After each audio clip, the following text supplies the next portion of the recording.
مولاي صل وسلم۔ زکوٰۃ کون سی عبادت ہے؟ تو یاد رکھیں عبادات جو ہیں وہ تین طرح کی ہوتی ہیں۔ عبادات تین طرح کی ہوتی ہے، ایک ہے مالی عبادت، ایک ہے عبادت بدنیہ، اور ایک ہے عبادت بدنی و مالی۔ عبادت بدنی کیا ہے؟ عبادت بدنی وہ عبادات ہیں کہ جس میں انسان کا مال تو خرچ نہیں ہوتا، اس کے بدن اور اعضاء استعمال ہوتے ہیں، جیسے کہ نماز۔ ہم نماز ادا کرتے ہیں تو اس میں ہمارے پیسے نہیں لگتے، بس آنا ہوتا ہے، جسم کا استعمال ہوتا ہے، رکوع بھی کرنا ہے، سجدہ بھی کرنا ہے، قیام بھی کرنا ہے، اپنی کوششیں بھی کرنی ہیں، اپنی طاقت بھی استعمال کرنی ہے، نماز ادا ہوگی۔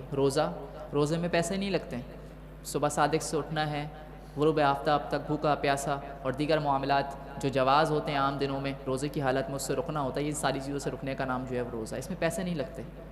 کوئی شخص کہے کہ جی میں پیسے دے کر نماز کے بدلے پیسے دے دوں، تو اس پیسے دینے سے چاہے وہ ساری کائنات صدقہ کر دے لیکن ایک نماز کے برابر وہ نہیں ہو سکتی، اس کی نماز ادا نہیں ہوگی، روزہ ادا نہیں ہو سکتا۔ تو کیونکہ یہ عبادت بدنی ہے، جب تک بدن کی قوت کا آپ استعمال نہیں کریں گے تب تک یہ عبادت ادا نہیں ہوگی۔ ایک کو بند کر دیے گا، تب تک یہ عبادت ادا نہیں ہو سکتی۔ دوسری عبادت جو ہے وہ عبادت مالی ہے۔ عبادت مالی وہ عبادت ہوتی ہے جو صرف مال سے ادا ہوتی ہے، نہ کہ بدن سے، جیسے کہ زکوٰۃ۔ ابھی زکوٰۃ کون سی؟ عبادت مالی ہے۔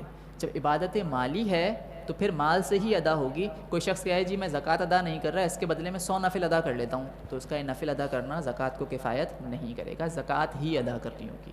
صدقہ فطر عبادت مالی ہے، تو صدقہ فطر کے بدلے میں جو ہے وہ کوئی نوافل ادا کرنا چاہے تو یہ نہیں ہو سکتا، ٹھیک ہے۔ ایک عبادت ہوتی ہے جو بدنی و مالی، تیسری قسم، جیسے کہ حج۔ اب حج میں انسان کا مال بھی خرچ ہوتا ہے اور بدن کی قوت بھی خرچ ہوتی ہے۔ کوئی شخص کہے جی میں صرف پیسے دے دوں اور حج ہو جائے میرا، تو نہیں ہوگا۔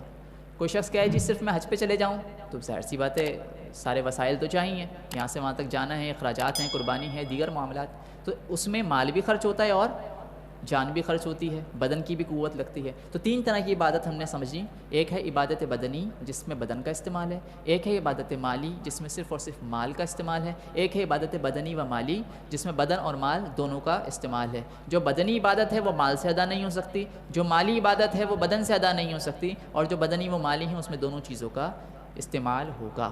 تو جو زکوٰۃ ہے نا وہ عبادت مالی ہے، زکوٰۃ عبادت مالی ہے۔ اب جب زکوٰۃ عبادت مالی ہے تو اس کی ادائیگی مال سے اس کی ادائیگی ہو رہی ہے، مال کو بھی سمجھنا پڑے گا، آیا کون سا مال ہونا چاہیے، کتنا ہونا چاہیے، کیسا ہونا چاہیے، کن شرائط کے ساتھ ہونا چاہیے، تو انشاءاللہ اس کی تفصیل ہم آگے سماعت کریں گے۔ اب سوال